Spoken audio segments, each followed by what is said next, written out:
जारी 2 दशैंमा रिलिज हुने निर्माण घोषणा सार्वजनिक। सुपरहिट नेपाली फिल्म जारीको सिक्वल जारी 2 को निर्माण औपचारिक रूपमा घोषणा गरिएको छ। नयाँ वर्ष 2082 को अवसरमा सार्वजनिक पोस्टरमा अभिनेता दयाहाङ राई च्याब्रुङ बजाउँदै देखिन्छन्। पहिलो फिल्मका निर्देशक उपेन्द्र सुब्बाले नै लेखन तथा निर्देशन गर्ने फिल्म दशैंमा प्रदर्शन हुने भएको छ।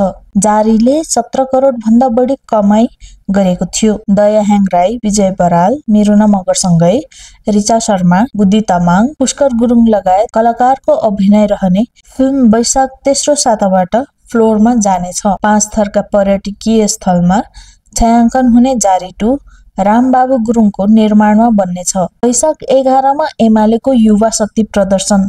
लोकतन्त्र दिवसको अवसरमा नेकपा एमालेले वैशाख 11 मा काठमाडौँमा 1 लाख भन्दा बढी युवा सहित शक्ति प्रदर्शन गर्ने भएको छ।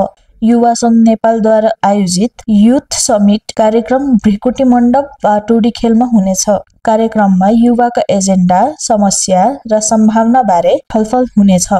प्रधानमन्त्री केपी शर्मा ओलीले सबै युवालाई सहभागी हुन आह्वान गर्दै यो कार्यक्रम संगठनात्मक ताकतको प्रदर्शन हुने बताएका छन्। नयाँ वर्षको दिन पशुपतिनाथमा भक्तजनको भिड। नयाँ वर्ष 2082 को सुरुवातमै सोमबार बिहान पशुपतिनाथ मन्दिरमा हजारौं श्रद्धालुको भिड लागेको छ। शुभ दिन मानेर पूजा दर्शन गर्न राजधानीका विभिन्न मन्दिरमा सर्वसाधारणको उल्लेखनीय उपस्थिति देखिएको हो। परिवार सहित पूजा गर्न पुगेकाहरूले नयाँ वर्षको शुभकामना साटासाट गरेका थिए।